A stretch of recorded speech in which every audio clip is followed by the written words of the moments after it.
នៅក្នុងវីដេអូនេះខ្ញុំសូមមកបង្ហាញពីរបៀបនៃការដែលយើងយកក្បាច់ណាមួយយកទៅដាក់នៅក្នុងទម្រង់កោងឬក៏ទម្រង់កែងជ្រុងឯណាមួយជាដើមអញ្ចឹងណាអញ្ចឹងឧទាហរណ៍ជាទម្រង់មកកត់អញ្ចឹងហើយយើងចង់យកទម្រង់ក្បាច់នេះដាក់ចូលឲ្យវាពុតពេលអញ្ចឹងដែរអញ្ចឹងដំបូងដើម្បីមានភាពងាយស្រួលនេះខ្ញុំសូមកែ Matte Cap របស់វាសិនទៅយើងឲ្យវាងាយនៅក្នុងការមើលអញ្ចឹងណាហើយអាក្បាច់នេះខ្ញុំសូមបិទវាចោលសិនទៅដើម្បីយើងដាក់ក្បាច់ថ្មីចូលនៅកន្លែងហ្នឹងហើយក្បាច់ដែលយើងត្រូវការយកមកដាក់ហ្នឹងយើងគូសឲ្យបានជាទម្រង់ក្បាច់មួយសិនមកខ្ញុំឧទាហរណ៍ដូចជាទម្រង់មួយនេះដូចជាទម្រង់ដែលយើងត្រូវយកមកដាក់អញ្ចឹងណានេះអញ្ចឹងអាទម្រង់នេះទៅធម្មតាគឺវាជាទម្រង់ត្រង់ធម្មតាស្មើទេហើយ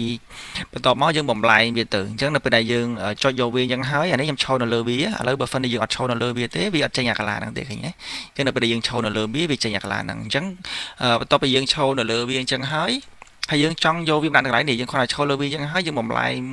វាទៅហើយយើងយកវាមកដាក់កន្លែងនេះបានហើយអញ្ចឹងឧទាហរណ៍ថាខ្ញុំចង់យកវាមកដាក់នៅកន្លែងមកកត់ហ្នឹងកន្លែងមកកត់ហ្នឹងអញ្ចឹងណាអញ្ចឹងយើងគ្រាន់តែបង្ហាញអានេះតែមួយសិនមកដើម្បីឲ្យវាមកសដល់ខាងក្រោមនេះយើងស្នុកមើលហើយយើងគ្រាន់តែចុចអញ្ចឹងមកអូខេយើងគ្រាន់តែចុចអញ្ចឹងមកហើយអានេះអូខេវាផុតខាងចុងហើយ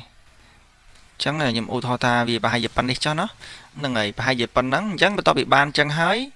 អានេះវាដាក់ចូលមកវាពុតនេះវាឃើញវាពុតបរិយាសាច់ហ្នឹងអូតូមកឲ្យយើងទៅតាមទម្រង់ surface របស់យើងមកឃើញទេយើងចង់ដាក់កោងក៏បានកែងជ្រុងបែបណាក៏បានដែរអញ្ចឹងជាទូទៅនៅពេលដែលយើងដាក់ចូលអញ្ចឹងយើងត្រូវការឲ្យវាវិលមកជុំទៀតអញ្ចឹងដើម្បីឲ្យវាវិលមកជុំបានយើងគ្រាន់តែទៅកន្លែងមួយចំហៀងទៀតទេយើងគ្រាន់ទៅមកកន្លែងមួយចំហៀងទៀតទេហើយយើងគ្រាន់តែបើកវាមកអូខេយើងគ្រាន់តែបើកវាហើយ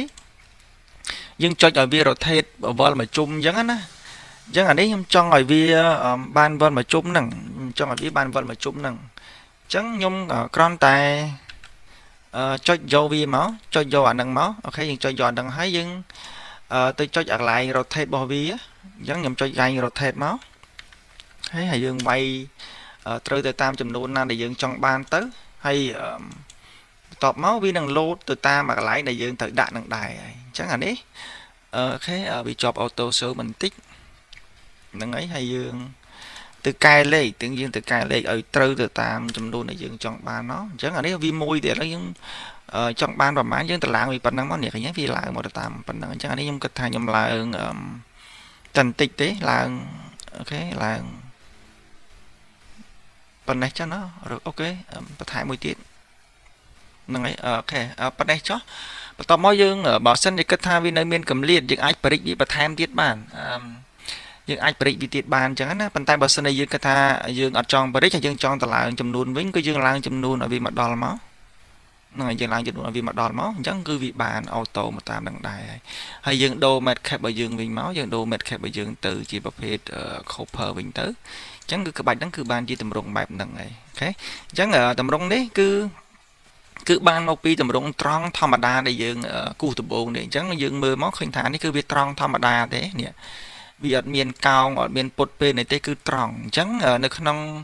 កម្មវិធី CPrass គឺមានភាពងាយស្រួលអញ្ចឹងនៅពេលដែលយើងចង់បានទម្រង់ក្បាច់ណាមួយគឺយើងអត់ទៅគូសកោងនៅក្នុងផ្ទៃរបស់គេស្រាប់ទេយើងគ្រាន់តែគូសផ្ទៃស្មើធម្មតាមួយមកហើយយើងយកវាដាក់ចូលកន្លែងកោងគឺកោងចង់ដាក់ចូលកន្លែងកែងគឺកែងហើយនឹងអីសម្រាប់គ្នាយើងដែលចង់សិក្សាកម្មវិធី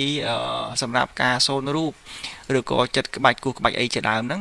ឥឡូវនេះគឺយើងមានវគ្គសិក្សាថ្មីមួយគឺយើងចូលនៅថ្ងៃទី1ខែ8ឆ្នាំ2026វគ្គនេះដែរគឺយើងសិក្សាផ្ទាល់នៅទីតាំងណា